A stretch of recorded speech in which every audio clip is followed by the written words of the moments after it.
E como é que se mede isso tudo? Como é que a gente faz para medir uma riqueza intangível? Você tocou no que, depois desses anos, faz 5 anos que eu estou desenvolvendo esse modelo. Agora eu acho que a questão essencial para isso é justamente desenvolver essas métricas. Primeiro problema de medir é medir o quê? Se você for pensar na economia da dança, você pode chegar num resultado desse tamanho. Porque você vai ver quantas pessoas vivem de ser bailarino ou coreógrafo ou dar aula de dança ou quantos espetáculos, etc. Se você for medir a economia do dançar, a economia do dançar inclui o carnaval, todas as festas populares, a balada, todo o equipamento da balada, toda a coisa de fitness, das academias, etc., toda a roupa, é enorme a economia que o ato de dançar gera. Nós sabemos medir o dançar e não a dança? Não. É uma questão seríssima dentro dessas medições, como é que faz isso. Segundo ponto, a gente tem métricas para medir resultados quantitativos e numéricos.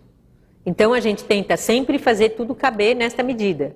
Só que a gente está falando de um ramo, tudo que é intangível, ele é multidimensional.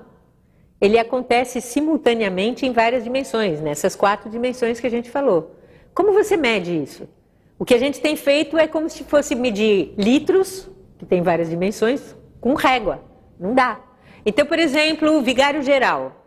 Você vai medir o resultado de vigário geral.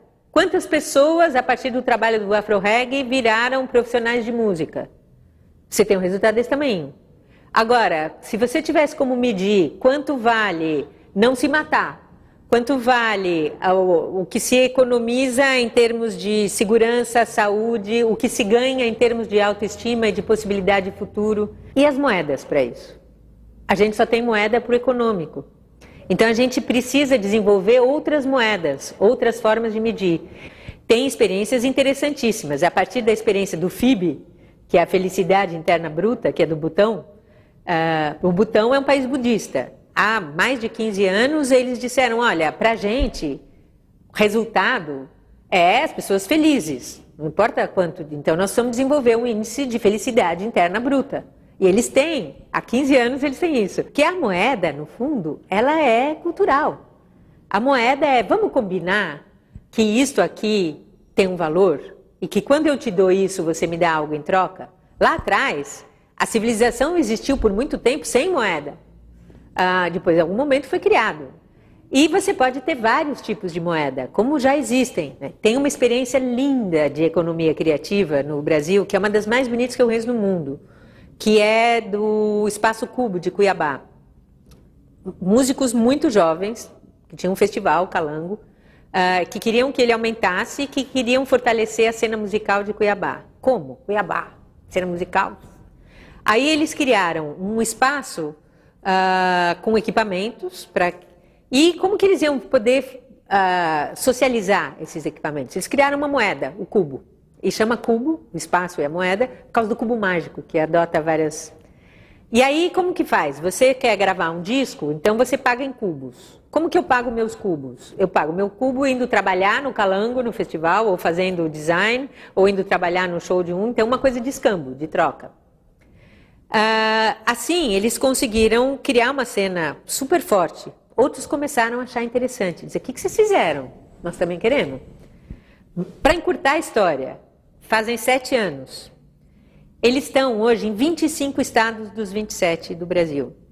Existem várias versões da moeda cubo, com outros nomes. Do cubos. Mas nos nomes locais, porém intercambiáveis. Então, se você chega no Acre, tem quem vai receber teu cubo de Cuiabá. E eles tiveram uma percepção que está se revelando como uma percepção chave, porque eles têm a moeda e o banco de horas. Então você troca, eu quero ir comer no teu restaurante e eu te dou aula de música. Ou eu troco X por aula de inglês e você vai trocando horas. E provavelmente os novos modelos vão ter muito a ver com coisas do passado, de escambo, de ter a importância do local, do pequeno, isso de vai... ter vários pequenos articulados. E isso vai ser viável no futuro, isso vai ser o futuro. Isso já está se desenhando como futuro, não é lindo isso? A gente imaginava que o futuro, porque o presente é o futuro que foi sonhado um tempo atrás. e que todo mundo imaginava que ia ser metálico, cinzento, em série, acético, etc. E o futuro é curvo, colorido, variado, de fibras naturais, é tudo diferente.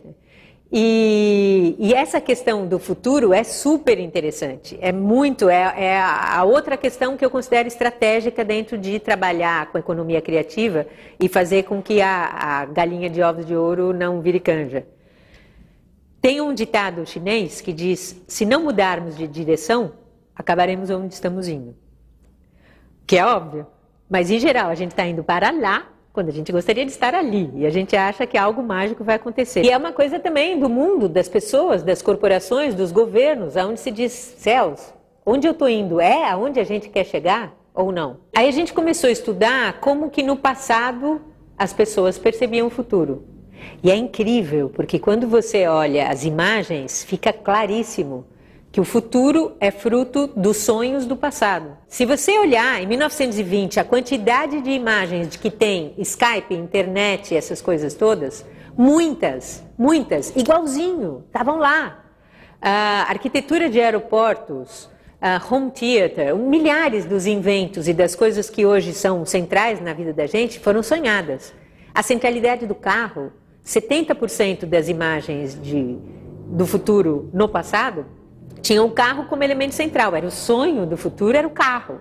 Aí a gente fez toda uma coisa construída em torno do carro, que depois a gente não sabe mais o que faz com isso. E aí, quando a gente vê que tipo de imagem está sendo sonhada para o futuro agora, só tem imagem tenebrosa. É tudo cinzento, belicoso, individualista, de competição, etc. Na verdade, talvez não seja um sonho, mas uma previsão. É uma previsão de um futuro possível muito pouco otimista. Mas o futuro ainda não é. Porque as coisas não apenas são, as coisas estão. E se estão, podem mudar de estado. Por exemplo, a questão da economia criativa é essa.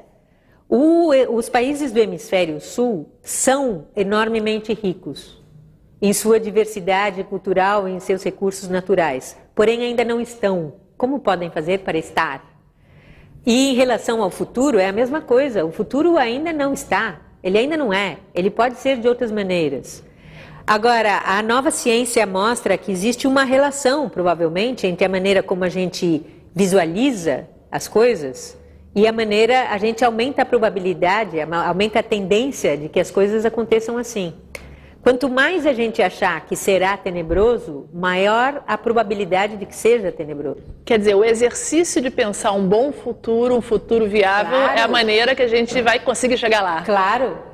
Inclusive porque é aí que você inspira inovação. Então, quando você olha essas figurinhas todas de Skype da década de 20, onde tem o cara falando com uma família, com a família numa maquininha, com uma telinha, e essas imagens eram super difundidas. Tinha umas revistas super populares que estavam traduzidas para tudo quanto é língua, mecânica popular, etc., que tinham essas viagens de futuro. Assim. É provável que uma molecada cresceu olhando aquilo e disse, nossa, não seria legal? Eu estou aqui numa parte do mundo falando numa telinha com alguém que está em outra parte do mundo. Cresceu com um desejo daquilo e fez.